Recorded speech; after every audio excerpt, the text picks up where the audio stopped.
welcome to Krackpots. We met downstairs, brought to you by Krackpots Comedy Club in Massillon, Ohio, with special thanks to Funny Noise Bookings in Massillon, Ohio, and special shout out to Dinda Mo's Unique Chocolates, found at Krackpots Comedy Club in Massillon, Ohio. But more on that later. Today, I am with Doug Ankerman from Youngstown, Ohio. Doug. Woo! How you doing? Describe the vibe. How about you? I'm good. You're here at Krackpots Comedy Club. Yeah. We're gonna have a show tonight. Yeah. We're the open mic night. Explain the vibes. Tell us how you're feeling. Oh, it's good. It's good. It's a great club. I love the crowds. The audience is lively. There's a lot of open mics in the area, but not a lot of audience members. But here at Krackpots, they get a near full house on Thursday night. You can't beat that, and it's a free comedy night, so that attracts the people. But and it's a great setup, and I found that all the comics here are very supportive, and it's just you get a nice vibe when you come in here and talking with all the guys and gals, and I just enjoy coming here. It's a long drive. It's a long drive, but it's well worth it. Nice. I love that. Yeah, because how far is it from Youngstown to Massillon? It's probably a little over 70 miles. Okay, so Yeah. that's is that like an hour, half an hour? I left about a quarter till 5, and I got here about 20 after 6. Oh wow. Okay. So with the Christmas traffic, it takes longer, and I come kind of the back roads down 224, and so all the people are out and about, and it's people are getting off work, so there's a bit more traffic out. Yeah, there was a lot of traffic out today. I also had a lot of traffic coming in here. I'm messing with the audio because I keep peaking, and I don't want to be peaking. Because that's, yes. I'm not trying to be loud, but the audio says I'm too loud.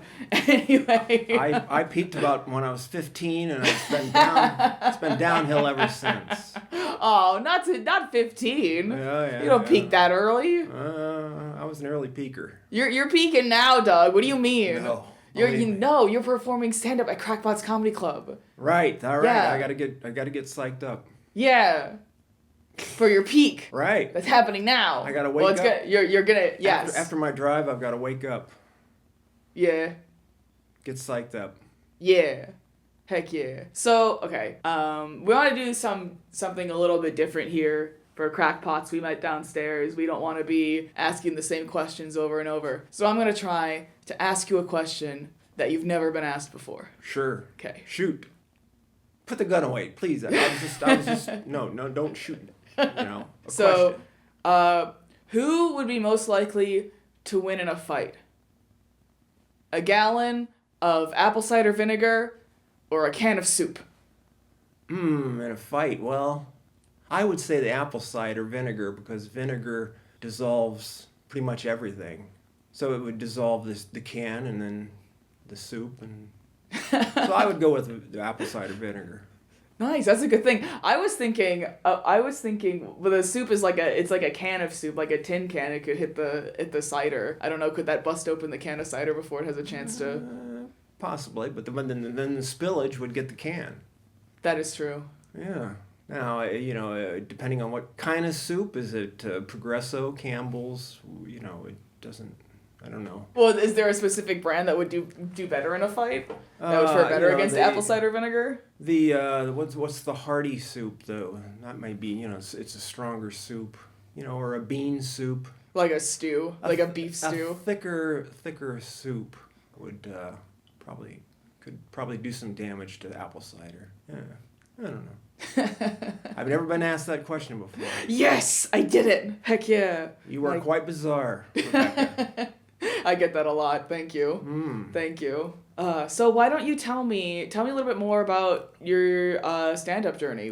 How'd you get here? Well, I started when I was probably 19, and I'm 62 now. I did stand-up until I was about 24, and then I gave it up, and took about a 38-year break, and just on a whim, I thought, well, in the meantime, I've been writing jokes for Twitter and social media and Facebook, and I had a blog for 15 years. So I thought, well, why don't you just pool some of that stuff and let's do some stand-up? Because once you do stand-up, it's like a drug. It gets into your system, and you can't get away from it. You always want to come back to it because it's quite a feeling, I think, in my opinion. But so about a year ago, I started doing it again. So my second time around, I've been doing it about a year. That's awesome. What were you doing during your hiatus? What were you up to? Well, I got married and I worked in radio production, copywriting here at WHBC in Canton and some other stations over in Youngstown. And so I did that until I got fired in 2009, and then I have MS and I went on disability. So since 2009, I've been just writing jokes and working on my blog, and so I've got all kinds of material to pull from, and but you still have that comedic edge that you want to write about. I do a lot of topical jokes. I go through a lot of monologue type jokes with some physicality from my MS that I touch upon that a lot. So that's my style. Nice. I like your style. I've seen you perform before. I like your style. Tell me more about working in radio. What was that like? There was a lot of deadlines. I was kind of in charge of the advertising. I was the middle person between the sales staff and the on-air staff, so all the advertising flowed through me, and I had to write and produce a lot of ads, which was cool because you got that creativity, and I tried to come up with radio ads that people didn't turn the dial when they came on. I tried to make them funny. And there was just a lot of pressure because you're just a lot of deadlines, and but it was fun. It kind of like comedy when you get the kind of the same rush. When I would come up with a good commercial, I would just like be pumped, and it's like coming up with a good joke. I get kind of the same rush. Although now doing comedy, I get paid a lot less. So you tell me, what did the deadlines look like? What was like a normal turnaround for like an advertisement? Usually 3, 4, 5 days, and you would try to come up with something different. It would take longer, and plus you had all the other duties involved with the job. But so I would try to go through and find sound effects and music in the background and try to pull it all together and piece it together and edit it all, and it was fun.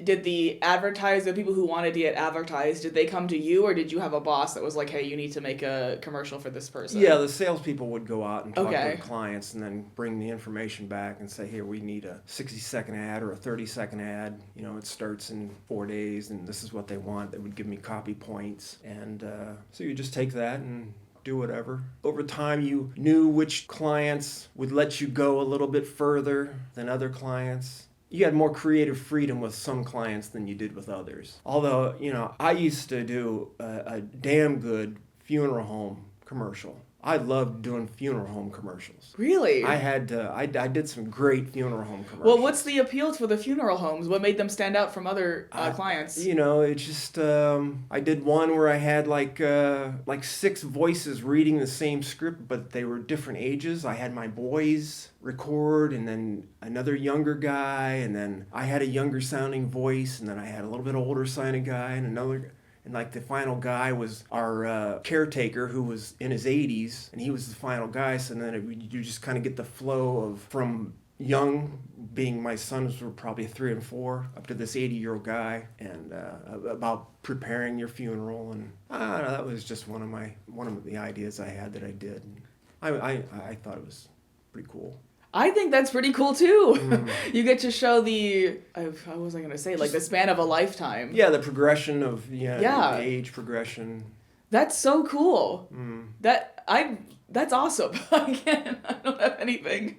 Yeah, I can't think of the other funeral home ads that I did, but that was my favorite one. Yeah, that's so cool. So what was the strangest thing that happened when you were working in radio? Oh, poor boy, I don't know. Strangest thing. I got to meet lots of celebrities, people coming in, sports people. I met Artie Johnson. Some of these people you're not going to know. You're much.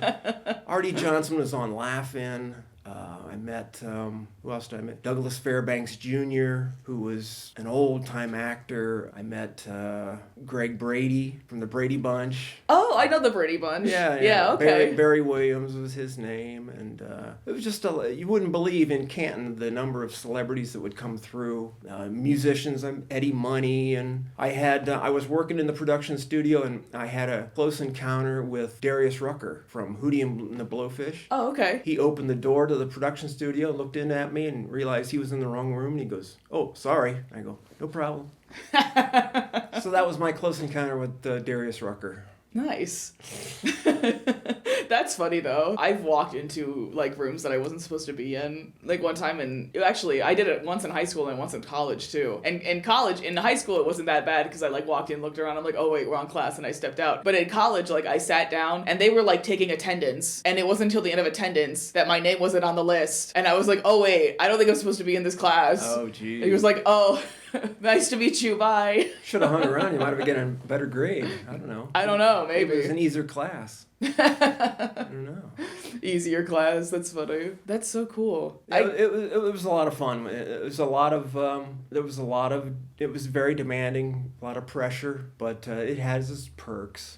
I mean, like I said, you get to meet a lot of people and free T-shirts and Did you usually work on like one project at a time, or did you have multiple projects to do you during had a week? multiple things going on, yeah. Okay. Yeah. So like I have to get, this one needs to be done by Tuesday, but this guy over here needs to be done by Friday, and then Wednesday I have to pitch for another one. And in the meantime, somebody would bring something in. I need something to start tomorrow. Uh-huh. And you just, so you would have ads that you would just put a piece of paper in the thing and just go. Although I wrote everything out on longhand first. I'm a longhand writer. I don't compose on the computer, never have, and so I write everything out longhand and then I would type it. But so you have to drop things, and you get people coming in and interruptions and phone calls, and there were a few times I thought I was going mad because I had so much to do and people kept coming in, and I had to go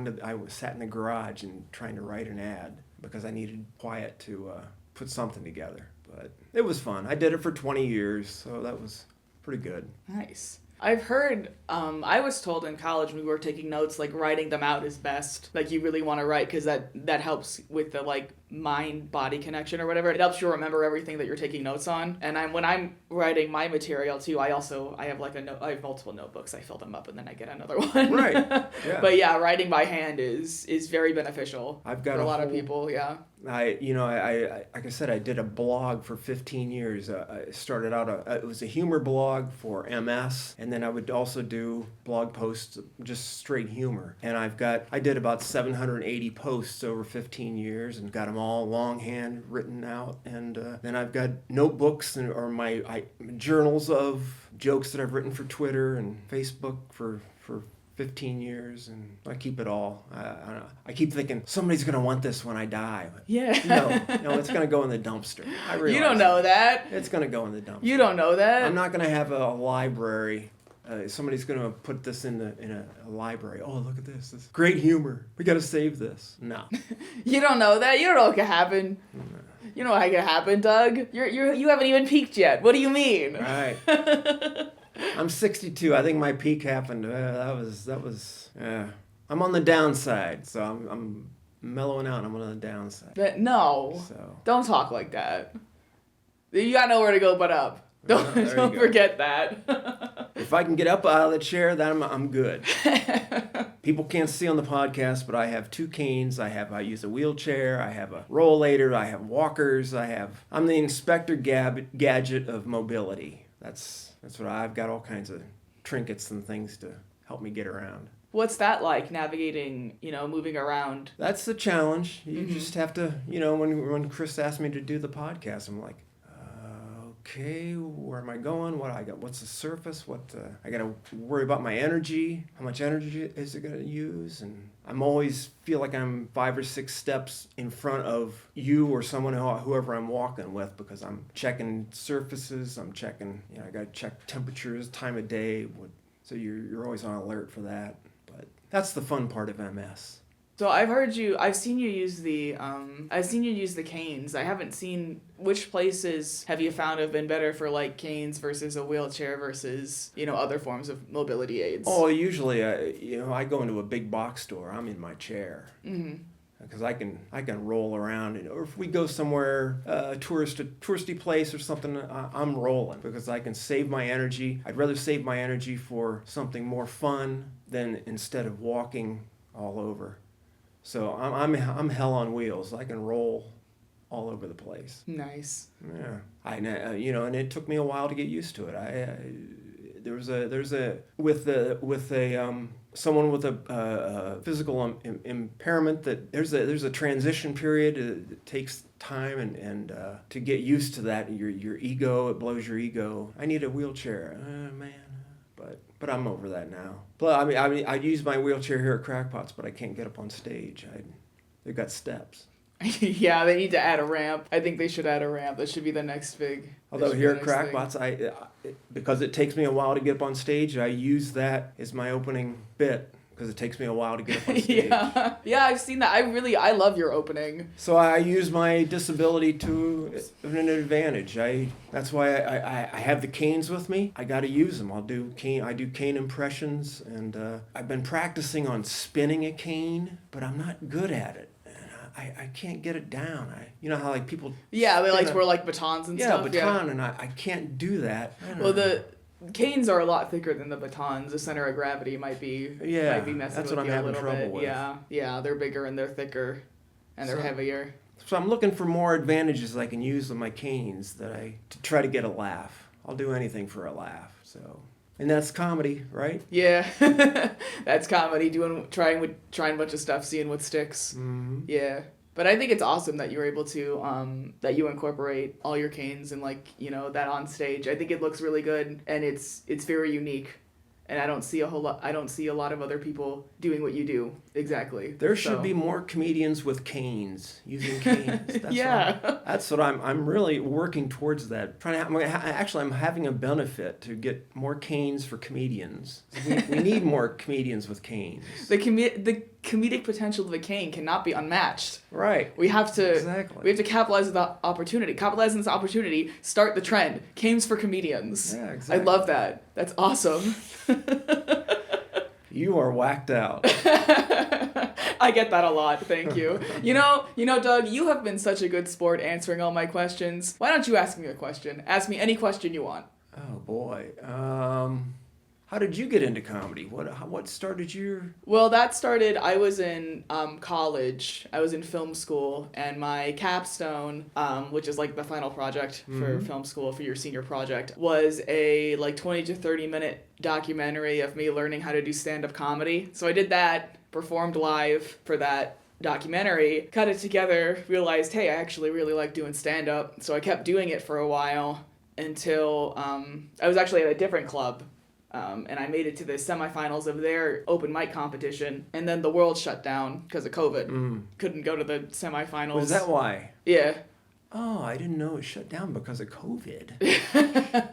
I wondered why everything was closed. You wondered? You never got the memo? No, they always skip over me. Oh, I'm sorry to hear that. So continue on put you in the journey. Get you on the memo. I'm surprised they didn't add you to the group chat. But anyway, yeah, I was lockdown happened. I needed a job. I started a job working third shift, and I just kind of dropped off the map for 4 years. Circumstances had changed beyond my control. I quit that job, moved back home, and I'm doing stand-up again. Yay! Wow. So I started back up this spring or summer, I think. Yeah, so I'm also fresh off hiatus.